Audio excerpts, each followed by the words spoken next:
വടക്കാഞ്ചേരിയുടെ രുചിയിടമായി 82 വർഷം തല ഉയർത്തി നിന്ന മദ്രാസ് ഹോട്ടലിന്റെ ക്യാഷ് കൗണ്ടറിലെ നിറഞ്ഞ പുഞ്ചിരി ഇനിയില്ല.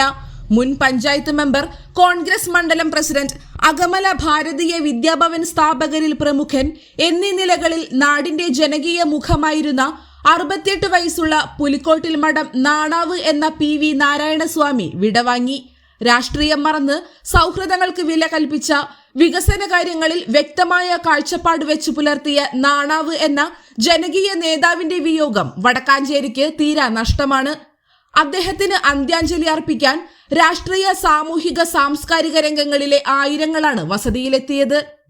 കേരളത്തിലെ പ്രമുഖ രാഷ്ട്രീയ നേതാക്കളുടെയെല്ലാം നിത്യ സന്ദർശന കേന്ദ്രമായി മദ്രാസ് ഹോട്ടലിനെ മാറ്റിയ സ്വാമി വെജിറ്റബിൾ ഭക്ഷണ രംഗത്ത് തനതായ ഒരു ബ്രാൻഡ് തന്നെ കെട്ടിപ്പടുത്തു. കേന്ദ്ര സഹമന്ത്രി സുരേഷ് ഗോപി ഇപ്പോൾ നടത്തുന്ന കലുങ്ക് സഭയ്ക്ക് സമാനമായി വർഷങ്ങൾക്ക് മുൻപ് വടക്കാഞ്ചേരി ശിവക്ഷേത്ര ആൽത്തറയിൽ വികസന സഭ നടത്താൻ നേതൃത്വം നൽകിയത് നാരായണസ്വാമിയാണ്. ഈ സഭയിലാണ് അകമല ഭാരതീയ വിദ്യാഭവൻ സ്കൂളിനെ കുറിച്ചുള്ള ആശയം പിറന്നുവീണത്.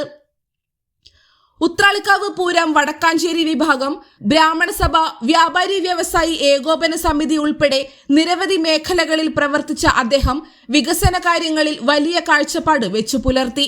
വടക്കാഞ്ചേരി ബൈപ്പാസ്, എങ്കക്കാട് റെയിൽവേ മേൽപ്പാലം എന്നിവ അദ്ദേഹത്തിന്റെ സ്വപ്ന പദ്ധതികളായിരുന്നു. സംസ്കാര ചടങ്ങുകൾ തിങ്കളാഴ്ച രാവിലെ 10:30 വടക്കാഞ്ചേരി ബ്രാഹ്മണ സഭാ ശ്മശാനത്തിൽ നടന്നു. ഭാര്യ സായിബാല, നഗരസഭാ കൌൺസിലറും യൂത്ത് കോൺഗ്രസ് മുൻ ദേശീയ സെക്രട്ടറിയുമായ PN വൈശാഖ്, ആർക്കിടെക്ട് വിഘ്നേഷ് എന്നിവർ മക്കളും, സന്ധ്യ, ബൃന്ദ എന്നിവർ മരുമക്കളുമാണ്. പ്രമുഖർ ഉൾപ്പെടെ നിരവധി പേർ സംസ്കാര ചടങ്ങിൽ പങ്കെടുത്തു.